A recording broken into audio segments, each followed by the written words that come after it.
Caro estudante, seja bem-vindo a mais uma aula da nossa disciplina de pré-cálculo. E o objetivo dessa aula é estudar algumas propriedades do logaritmo. Vamos lá. A primeira propriedade, ela nos diz assim: se você tiver o logaritmo de um produto, você pode calcular o logaritmo de cada um dos fatores e somar o resultado. Veja, logaritmo de b vezes c na base A é igual ao logaritmo de B na base A, mais logaritmo de C na base A.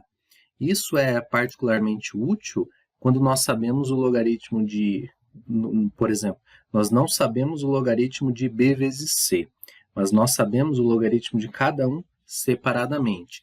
E aí nós podemos utilizar essa propriedade. E a base se mantém em todos os logaritmos.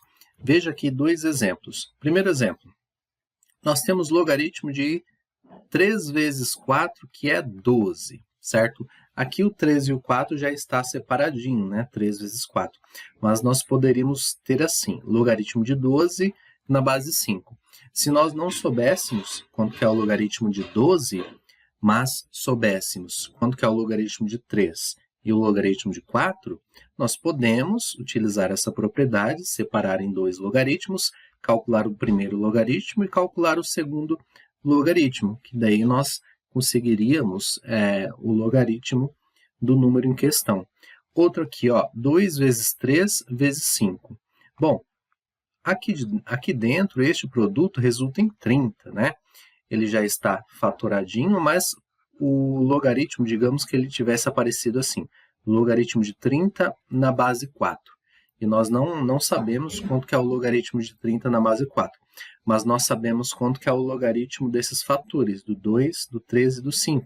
Então, nós separaríamos, veja, logaritmo de 2 na base 4, de 3 na base 4 e de 5 na base 4. Calculando cada um desses logaritmos, nós chegaríamos, então, à resposta, ok? Então, essa propriedade ela diz basicamente o seguinte: o logaritmo do produto você pode separar em logaritmos individuais dos fatores e somar os resultados, ok? Se tiver um produto, separa em 2. Se tiver 2 produtos, como assim? Separa em 3 e assim por diante, ok? Agora, uma outra propriedade também interessante é o logaritmo de uma divisão. Assim como o logaritmo do produto ele se separa em soma de logaritmos, o logaritmo da divisão ele se separa numa subtração de logaritmos. Veja, o logaritmo de b dividido por c é igual ao logaritmo de b menos logaritmo de c. Sempre, claro, na mesma base, ok? Então, aqui, por exemplo, mais dois casos, temos o logaritmo de 2 dividido por 3. Você pode calcular o logaritmo de 2, primeiramente, calcular o logaritmo de 3 e depois subtrair os resultados, certo? Olha aqui agora, neste segundo caso, onde nós temos aí um logaritmo que engloba as duas propriedades, a da multiplicação e da divisão. Veja, nós temos uma divisão aqui, uma fração. Então, primeiro passo, aplicando a propriedade da divisão, temos que é o logaritmo do número que está em cima, que é 2 vezes 3, menos o logaritmo do número que está ali embaixo da fração, que é o 5, ok? Esse é o primeiro passo. Agora, segundo passo, temos aqui o logaritmo de um produto, logaritmo de 2 vezes 3. Como nós vimos na propriedade anterior, esse logaritmo pode ser separado em logaritmo de 2 mais logaritmo de 3.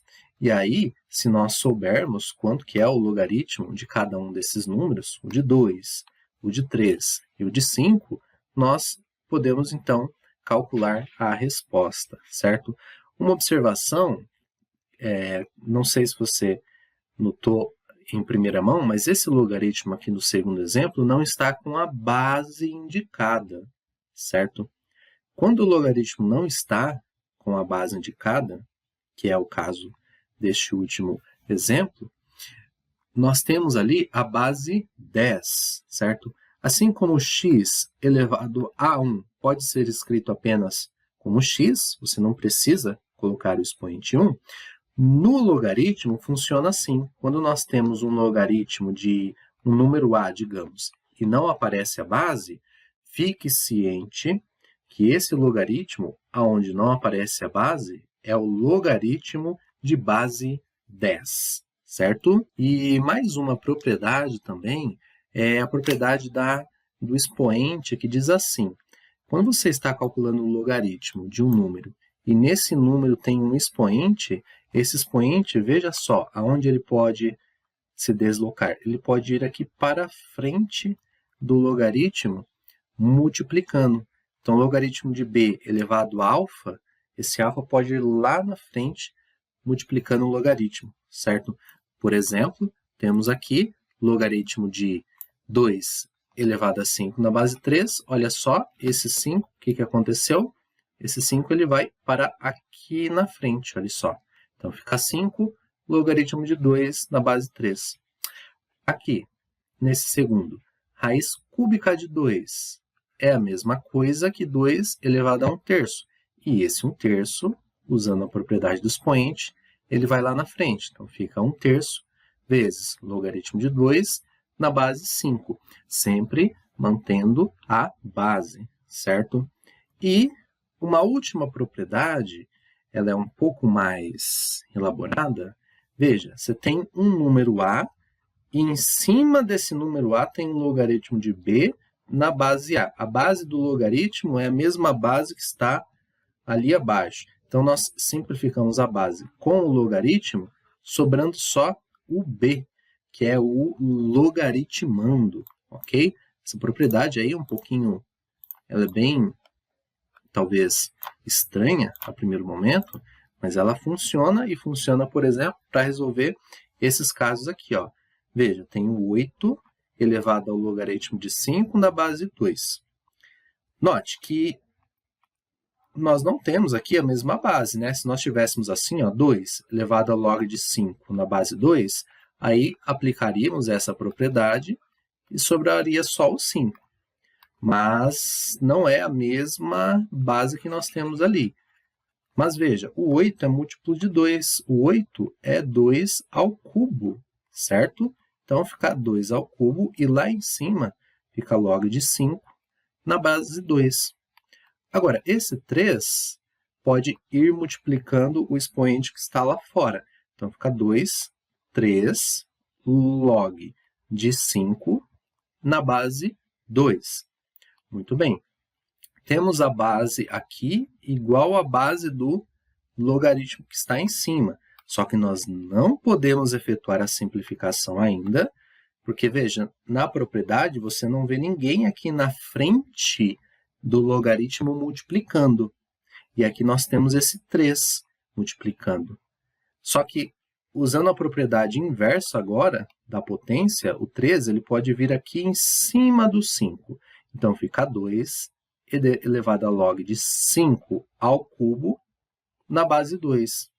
Agora sim, simplificando-se a base com o logaritmo que está em cima, sobra apenas o 5 elevado ao cubo, que é igual a 125, certo? E com essas propriedades, nós podemos ir procedendo dessa forma para calcular aí diversos logaritmos que, porventura, aparecem, certo? Então, chegamos ao fim de mais uma aula. Bons estudos para você e a gente se vê na próxima.